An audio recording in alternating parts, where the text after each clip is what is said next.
Hello and welcome to this session on running AVL history reports from the AVL administrator in ThinkGIS and ThinkAVL. In order to run a history report, it's important to make sure that your map is first opened, and then open the AVL administrator and log in using your username and password. Then click on the History tab and you'll see a variety of history reports that you can run.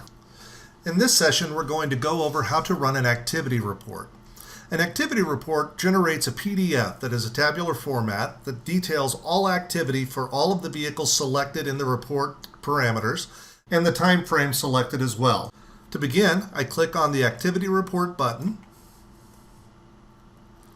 And first I can select a day or days. If I select more than one day, I can also select specific time frames within that day. So if I wanted to look at a specific shift, and I can also select specific days within that week. But for this, I'm simply going to choose a single day, and I can go from midnight to 11:59 for that day, but I'm going to, for this demonstration, knock that down a little bit. So I'll go from 1500 to 23:59. I select Next. Here I can select all vehicles or specific vehicles within my fleet. In this case, I'm going to select all vehicles for this parameter. On the final screen, it will show me where it is writing this report to and what this report is being called. If I include maps in the report, I will need to make sure that I have my Input tab set up for the reverse geocoding option. For alarms, I have to have alarms configured to trigger for specific items. If you need help with either of these things, please call us at 888-225-5984, and any of our customer service representatives will be able to help you in setting those up. I hit Next, and depending on how large amount of data I am querying, that will result in how long it will take for this report to run. The larger the amount of data queried, the longer it will take to run.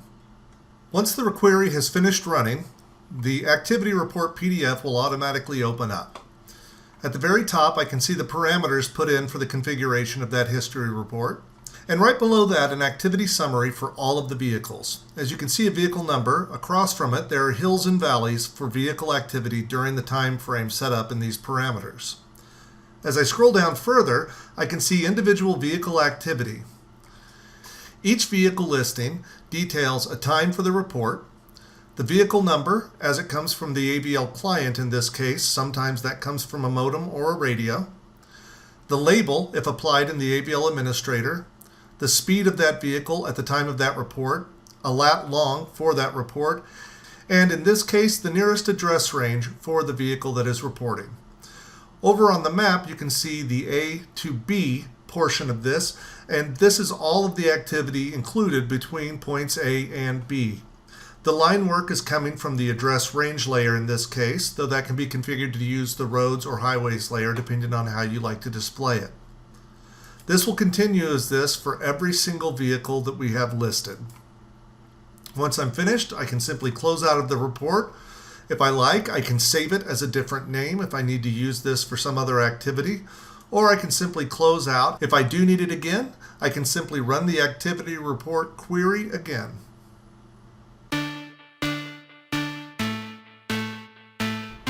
We hope you found this training session beneficial and to your liking. If you have further questions, please contact us at 888-225-5984 or email us at support@wthgis.com.